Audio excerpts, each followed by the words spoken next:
bagaimana kita bisa menemukan orang-orang yang sudah ma'ani, orang yang sudah memahami tentang keaslian daripada perjalanan kehidupannya. Karena ilmu, menurut hemat saya, kita butuh satu pengetahuan yang asli.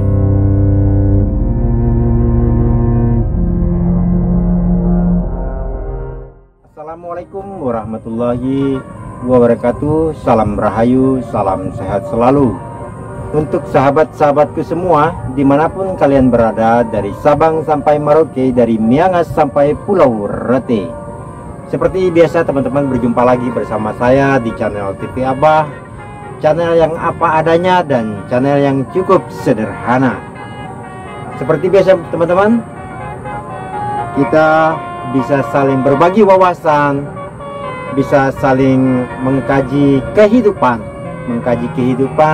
bisa saling mengingatkan, bisa saling memahami, bisa saling menerapkan, dan yang terpenting adalah kita bisa saling mengingatkan di antara satu dengan yang lain.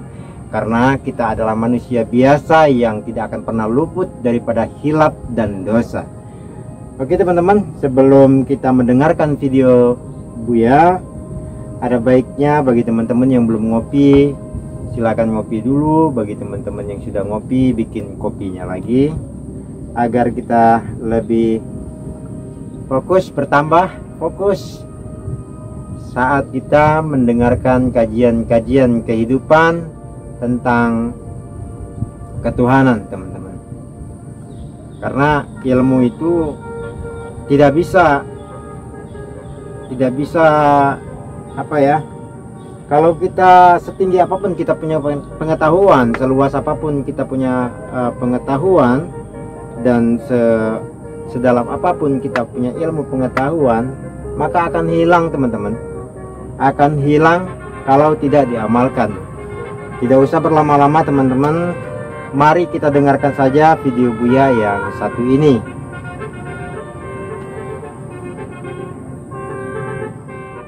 Tajallaitu bitahqiqi fi kulli suratin fa fi kulli syai'in min jamali lawami'u famal kaunu fit timsali illa kadahiyatin tasawwara ruhi fihi syaklun mukhadi'u.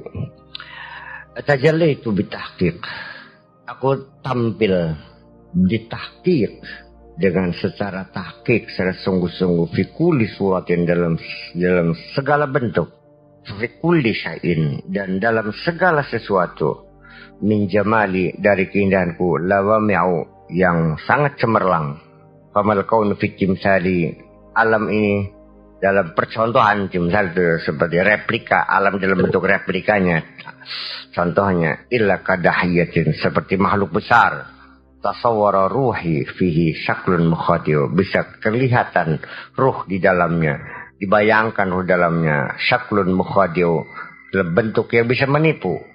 Yusamuna hadil asrar, mereka menamakan rahasia-rahasia ini allati qama biha al-aqwan ma'ani. Jadi rahasia-rahasia yang menyebabkan alam ini menjadi wujud, menjadi tegak, disebut dengan ma'ani, makna.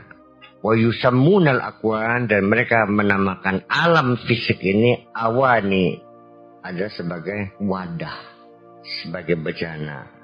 Hamilatun lil ma'ani, yang membawa ma'ani tadi, makna tadi.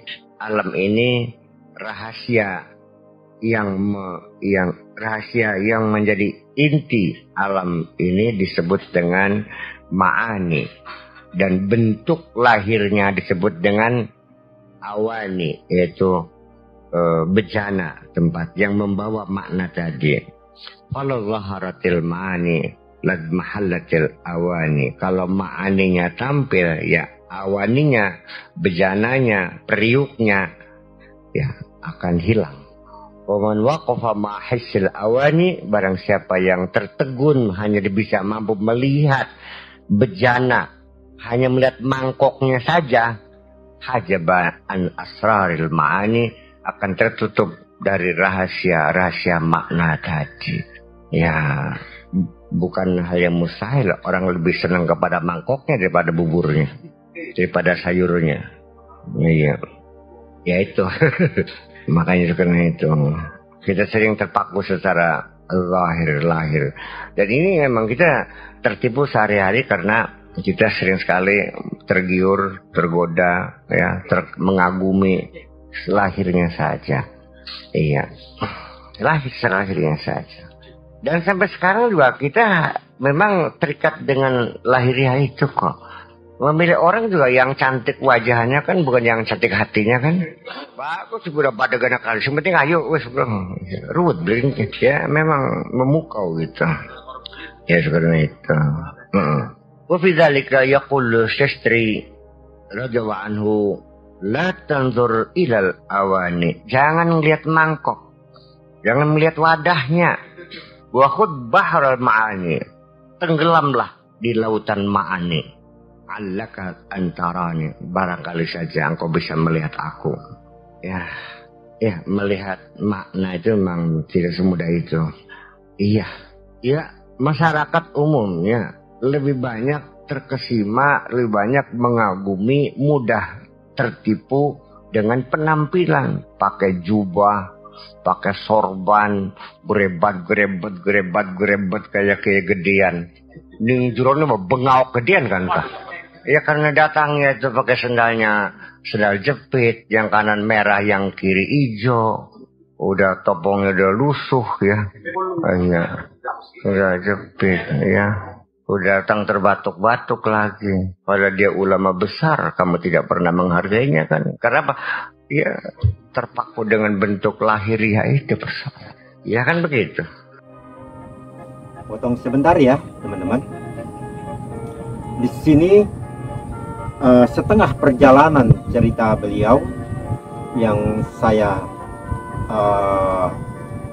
dengarkan, bahwasanya jangan pernah terpaku, jangan pernah kita terpaku, dan jangan pernah seseorang terpaku kepada kulitnya saja, wadahnya saja, bajunya saja. Itu kan bahasa-bahasa yang perlu makna, yang perlu dimaknai. Dalam arti bahwasanya jangan hanya terpaku kepada lahiriahnya saja. Kalau kita terpaku kepada lahiriahnya saja, maka sudah barang pasti kita akan terjebak. Sudah barang pasti kita akan lebih banyak lupa kepada Yang Maha Kuasa dan lebih banyak akan lalai kepada Yang Maha Kuasa. Setengah perjalanan cerita beliau ini membuat opini saya, di mana marilah kita bersama-sama masuk dan tenggelam di dalam maknawiyah ketuhanan yang sudah tidak ada lagi baik dan buruk, yang ada hanyalah titik. Nah, tidak bisa saya buka teman-teman ya, karena opini saya belum tentu sama seperti opini sahabat-sahabatku di luar sana. Karena bukan hal tidak mungkin teman-temanku jauh lebih cerdas daripada saya, tapi saya hanya berbagi sedikit wawasan. Mudah-mudahan ada manfaatnya. Jadi kesimpulan di setengah perjalanan cerita beliau ini yang saya tangkap bahwasanya tenggelamlah wahai manusia di dalam makna yang sesungguhnya, bahwasanya wujud daripada terwujudnya kehidupan ini dari ma'ani, dari makna yang sesungguhnya. Kita lanjutkan teman-teman. Ya begitu mudahnya kan dengan penampilan itu bisa menipu orang. Dan kita kan tertipu semuanya kok. Sebegitu mata kita sering tertipu, kita masih tetap mempercayai mata kita kok. Dan pikiran kita setiap saat selalu dibohongin. Pikiran kita selalu salah, tapi kita masih kencang berpegang teguh pada pikiran kita. Sampai kapan engkau tetap berpegang teguh mempercayai matamu itu? Qala Ibnul Farid radhiyallahu anhu, wa lutful awani fil haqiqati tabi'un li lutfil ma'ani, wal ma'ani biha tasmu. Lembutnya awani, lembutnya bejana, fil hakikati tabi'un, pada hakikatnya adalah dia ikut sebagai pengikut aja, lilut fil ma'ani, karena lembutnya makna, wal ma'ani, dan makna-makna, biha, dengan awani tadi, tasmu, dia menjadi tinggi, menjadi mulia. Fal awani kulluha latifatan fil haqiqah. Jadi bejana ini, bentuk jasad ini sebetulnya latifah juga, lembut juga, halus juga hakikatnya. Ikut kepada lembutnya makna tadi. Li'annaha ma'aha. Ya, li'annaha minha, karena ya merupakan bagian daripada ma'ani tadi. Kita potong lagi, teman-teman. Awani atau sesuatu yang wujud secara lahiriah ini ternyata mengikuti daripada ma'ani atau mengikuti daripada maknawiyah, rahasia maknawiyah yang sesungguhnya. Bahasanya seperti biasa, sepintas mengalir, seperti tiada rasa, tiada bobot, seperti mengalir seperti biasa. Tapi ada tapinya, sahabat-sahabat. Apabila kita tangkap jauh lebih dalam, bahwasanya pada saat awani atau secara lahiriah mengikuti ma'ani atau mengikuti secara makna yang sesungguhnya, mengikuti. Nah, bahasa yang tadinya lahiriah mengikuti batiniah, bahasanya seperti itulah biar enaknya, itu mempunyai sesuatu rahasia di balik itu, teman-teman. Mengikutinya saja itu mempunyai sesuatu rahasia. Rahasianya seperti apa ya? Nah, ini menurut opini saya, teman-teman. Andaikan umpama seandainya kita sedang berbicara, berkumpul di dalam satu forum pembicaraan, dan yang kita bicarakan tidak ada lain tentang pengetahuan, ilmu pengetahuan tentang ketuhanan, maka secara lahiriah tentunya pasti akan mengikuti. Dampaknya, maksudnya teman-teman, dampaknya, efeknya itu akan mengikuti di sekeliling kita itu. Bergeraknya awani itu akan mengikuti daripada ma'ani itu, karena energinya awani pasti akan terbawa oleh ma'ani itu sendiri, teman-teman. Contoh lah ya, yang lebih simpel lagi, yang lebih simpelnya lagi, menurut pengalaman yang saya baca dari setiap sejarah atau setiap cerita-cerita kehidupan para wali. Contoh lah ya, ini seandainya contoh yang lebih mudah lah ya, untuk di zaman sekarang aja lah ya. Andai kata teman atau sahabatku posisi dalam keadaan fana, posisi dalam keadaan dirinya benar-benar fokus kepada Yang Maha Kuasa di seluruh inderanya. Terus sahabat berjalan ke salah satu warung. Nah, di dalam salah satu warung itu ternyata warung itu kosong. Dalam arti kosong, jarang rame lah intinya, sering sepi warungnya. Tahu-tahu sahabat mampir ke warung situ, duduk di warung situ sambil ngopi, mungkin sambil udut mungkin. Itu biasanya teman-teman, tidak akan lama warung itu akan rame orang, entah satu entah dua, dan terus nih. Nah, itu kalau bahasa sekarang apa ya, hoki lah bahasanya, orang hoki, dimana dia bertempat nanti di situ akan mengikuti bahasanya. Orang tahu yang tadinya warung itu sepi, tahu-tahu karena adanya energi ma'ani tadi, adanya energi ketuhanan tadi, sehingga mampu diikuti oleh awan tadi secara lahiriah. Nah itu mungkin contoh kecilnya teman-teman.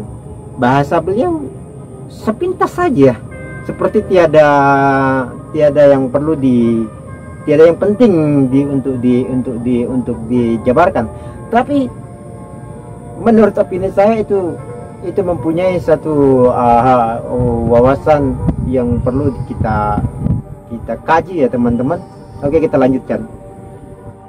Wa innama takasafat fi haqqi ahli hijab, tetapi menjadi kasat, menjadi fisik, menjadi berbentuk ya, fi haqqi ahli hijab, menurut pandangan para ahli hijab, orang yang mata yang tertutup ini, alladzina waqafu ma'a zawahiril asya, yang lebih memusatkan perhatiannya, yang lebih mengagumi kepada bentuk zahir segala sesuatu. Wastaghalu bi khidmatil hissi, dan mereka sibuk mengabdi ya untuk yang fisik ini, qalban wa qaliban, secara hati dan secara badani. Ya, kita ini, pikiran kita, hati kita, tangan kita mengejar-ngejar benda semua kok.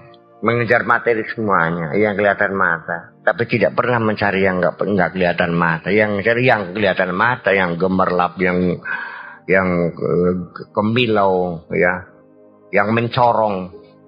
Fa'azuma alaihimul hissu, sehingga fisik menjadi sesuatu yang besar, bahkan menjadi segala-galanya. Wa qawiyat dairatu hissihim, dan akhirnya semakin kuat wilayah fisik mereka, dan akhirnya menjadi kuatlah wilayah fisik mereka.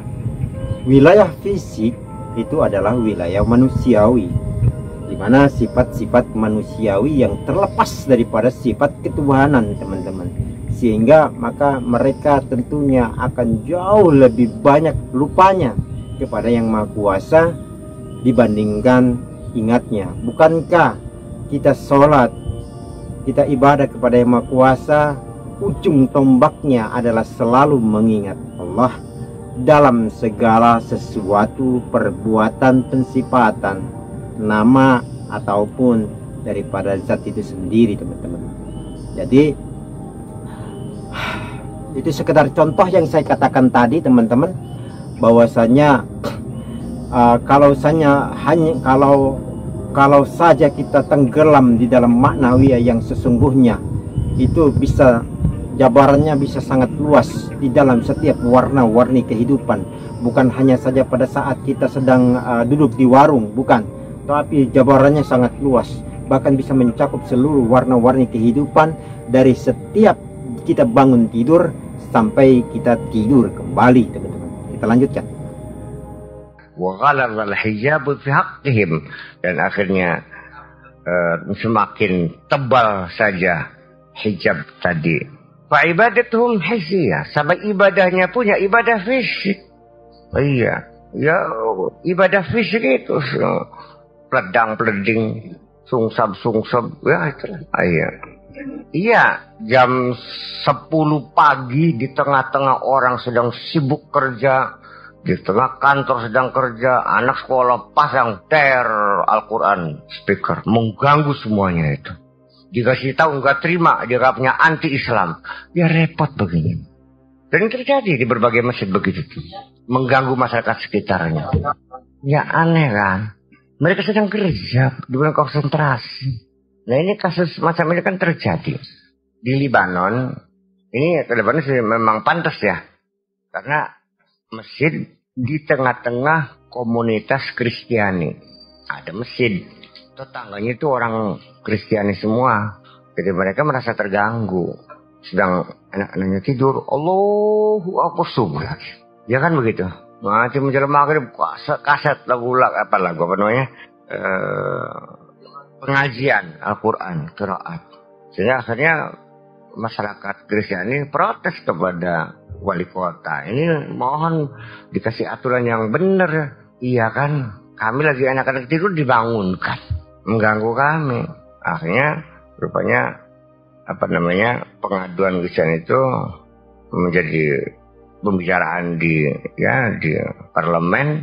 Akhirnya ada orang Kuwait, orang kaya miliarder, dia usul, tolong dihitung berapa rumah orang Kristiani di sekitar masjid itu yang merasa terganggu, berapa rumah. Saya beli semua.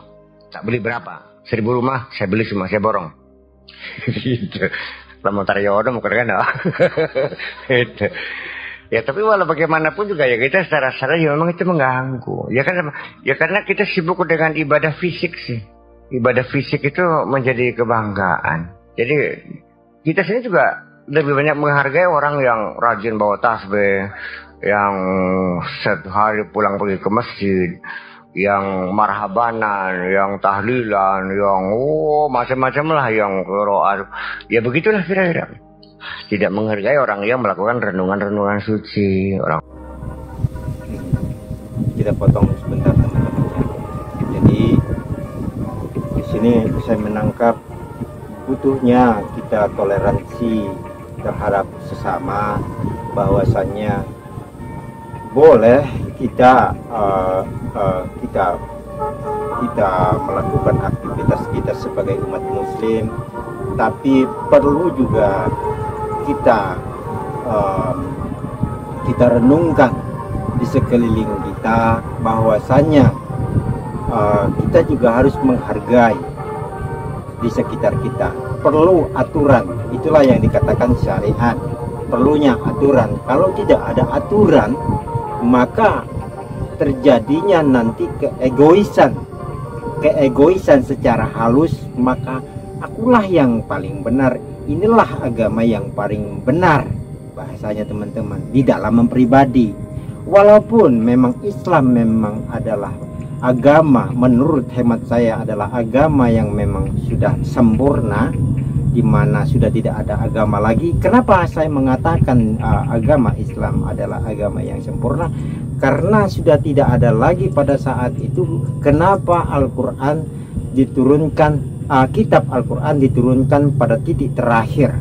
Kenapa tidak pada titik pertama, kedua, dan ketiga bahasanya? Kenapa Al-Quran secara gamblang dia pada titik terakhir? Adalah penutup daripada seluruh kitab, menurut hemat saya teman-teman.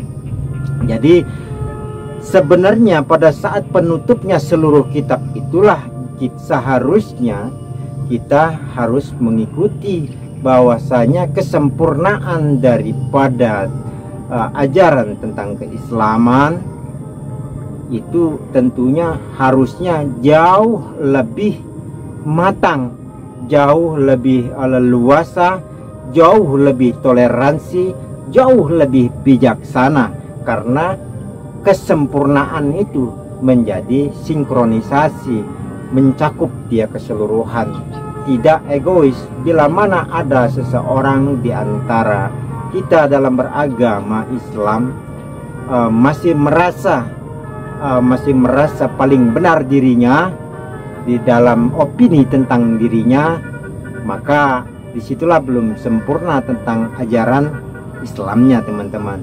Ini menurut opini saya teman-teman, sehingga kita bisa menyinkronisasikan. Ingat bahwasanya agama Islam katanya agama yang memang sudah sempurna. Kalau memang agama Islam sudah sempurna, maka mampu menyempurnakan seluruh agama atau seluruh agama yang lain. Dengan cara apa? Seperti kehidupan, diwarna-warni kehidupan, tidak pernah mempunyai sifat kasar karena ajarannya menyempurnakan. Tidak pernah ajarannya dengan kekerasan, tidak pernah ajarannya dengan main baku hantam, tidak pernah ajarannya dengan ajaran yang kekasaran, tidak pernah. Beliau menurut hemat saya, beliau Kanjeng Nabi Muhammad SAW mempunyai satu pegangan yang beliau pegang, bahwasanya sifat yang maha kuasa yang beliau pegang kuat, itu yang saya lihat dalam sejarah kisahnya, itu tidak ada lain yang paling kuat beliau pegang adalah kasih sayang teman-teman sifatnya. Sehingga terjadilah sebuah akhlak yang sangat luar biasa, membuat beliau mampu menguasai menguasai beberapa benua untuk penyebaran agamanya, karena kesempurnaannya, ajarannya itu termanifestasikan di dalam jawantah kehidupan, baik dalam perilaku, pensifatan, perbuatan, dan yang lain-lain. Teman-teman, kita lanjutkan. Orang bertafakur, orang-orang ibadah di dalam ruangan dengan laboratorium, mencari solusi bagaimana menanggulangi kekurangan pangan, ya. Ya, itulah kira-kira. Dan sampai kepada kita sendiri mengukur kesalehan seseorang juga berdasarkan ibadah fisik itu, ibadatul jawarih, yang kelihatan malang melintangnya, yang kelihatan ya hiruk pikuknya, yang kelihatan rame-ramenya, itu yang hebat.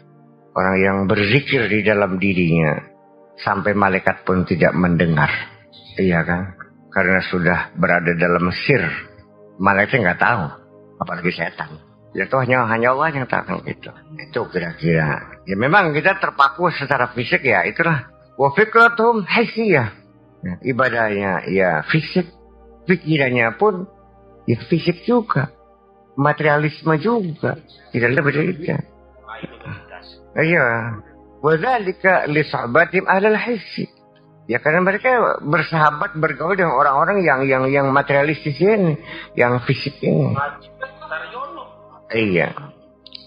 Ya karena bergaulnya dengan pengusaha, orang kaya, bisnis, ya sibuk mencari dunia ini, ya akhirnya itulah begitu. Kalau sahabu ahlal ma'ani, kalau kita bersahabat dengan ahlul ma'ani, lastaghlu bi khidmatil ma'ani, tentu kita akan sibuk berkhidmah ma'ani, berkhidmah secara makna. Hatta tatalattafa lahumul awani, sehingga nanti ya periuknya pun, bejana pun ya menjadi lembut juga pada akhirnya. Kita potong lagi teman-temannya, bahwasanya bila mana kita tenggelam hanya di dalam makna lahiriah, maka secara lahiriahnya pula pola pikirnya juga tentunya yang ada hanyalah materialistis, teman-teman. Pasti itu sudah barang pasti, karena makna yang terkandung di dalam tiap-tiap diri orang itu tergantung bagaimana seseorang itu mengolahnya. Apabila dia mengolahnya dengan ma'ani, dengan maknawiyah secara ketuhanan, makna yang sesungguhnya, maka tenggelamlah mereka di dalam hikmah itu sendiri, teman-teman. Hikmah itu sendiri di dalam satu pengetahuan tentang ketuhanan, dan tentunya lebih banyak ingatnya daripada lupanya. Berbeda dengan orang yang tenggelam di dalam secara fisik saja. Kalau mereka tenggelam daripada ibadah fisik saja, maka sudah barang pasti secara kehidupan, secara perbuatannya pun mereka tertuju kepada materialistis, tidak tertuju atau tidak masuk ke dalam makna ketuhanan yang sesungguhnya. Tapi teman-teman, sulit mencari seseorang yang bisa ma'ani, orang-orang yang selalu tenggelam di dalam makna ketuhanan dalam setiap pergerakan mereka, apapun yang mereka lakukan, dan siapapun yang mereka temui. Nah, mereka itu tenggelam di dalam benar-benar keasliannya. Bahasa saya, teman-teman, ya, mereka tenggelam di dalam keasliannya. Maka disitulah orang-orang yang ma'ani tentunya sudah barang pasti mampu melihat tentang sinyal-sinyal, mampu membaca atau isyarah itu sendiri untuk dirinya, bahkan untuk orang lain, teman-teman. Disitulah yang sesungguhnya yang sudah tidak bisa lagi dibohongi. Sebenarnya ada sesuatu yang sudah tidak bisa lagi dibohongi pada saat kita sudah bertemu dengan orang-orang yang sudah ma'ani, yang sudah tenggelam di dalam makna yang sesungguhnya. Maka orang seperti itu akan tahu siapa kita yang sesungguhnya, karena mereka sudah mampu diberikan kelebihan oleh Allah, sudah mampu membaca apakah kita ini masih dalam keadaan tercengkram oleh hawa nafsu, apakah kita masih dalam kemunafikan, apakah kita sudah benar-benar belajar menuju kepada satu titik kebenaran. Kita lanjutkan teman-teman. Ya, itu memang pergaulan juga sangat menentukan sekali, bahwa kalau orang banyak bergaul diwarnai walau bagaimanapun. Seperti saya punya teman, seorang santri, tapi begitu menjadi kubu, kok akhirnya enggak sholat sih? Ya karena pergaulannya tiap hari dengan sinden, dengan pelacur, dengan tukang judi. Namanya kubu kan harus kenal semua masyarakatnya. Iya, ya akhirnya ikut berjudi segala macam. Bagaimanapun juga sambarannya cukup kuat kok, kuat sekali begitu tuh. Ya memang begitulah kira-kira. Jadi oleh karena itu maka kita juga harus membangun persahabatan itu, didesain. Jangan asal bersahabat dong. Masa nggak milih-milih? Kita beli mangga aja milih kok. Pala pilih, pala pilih. Kenapa kalau dalam bersahabat kita tidak milih-milih? Ya karena kita sini juga nggak pernah milih dan nggak mau milih. Kalaupun milih yang sugih, milih yang kaya, milih yang punya fasilitas, milih yang punya jabatan. Kenapa? Ya kepentingan fisik juga persoalannya. Ya sekarang ketika Anda berteman dengan seorang yang kaya, Anda merasa bangga. Begitu seorang yang miskin, Anda risih. Jangan menjadi beban. Ternyata kita dalam berteman juga tidak mencari teman yang benar kok. Bukan teman yang benar. Bukan teman yang soleh yang dicari. Yang kaya, yang punya jabatan, bisa memberikan fasilitas kepada kita, bisa pinjam utang, ya karena seperti biasa teman-teman, videonya singkat, tepat dan padat. Saya ambil satu kesimpulan di dalam opini saya, bahwasanya marilah kita tenggelam di dalam ma'ani. Walaupun kita beribadah, melakukan ritual ibadah secara ajaran agama Islam, tapi tenggelamlah juga di dalam aninya, sehingga menjadi satu kesempurnaan. Tidak hanya secara lahiriahnya saja kita tenggelam, secara batiniahnya juga, sehingga menjadi satu titik kesempurnaan di dalam pengetahuan itu. Kalau kita hanya di dalam bagian secara lahiriahnya saja, itu hanyalah akan menjadi satu kewajiban saja, tapi tidak dengan cinta kasih kepada Yang Maha Kuasa. Tapi bila mana kita tenggelam di dalam ma'ani yang sesungguhnya, maka disitulah ibadah kita pun karena Allah, kepada Allah dan untuk Allah semata, tidak ada lain, hanya kepada Yang Maha Kuasa semata teman-teman.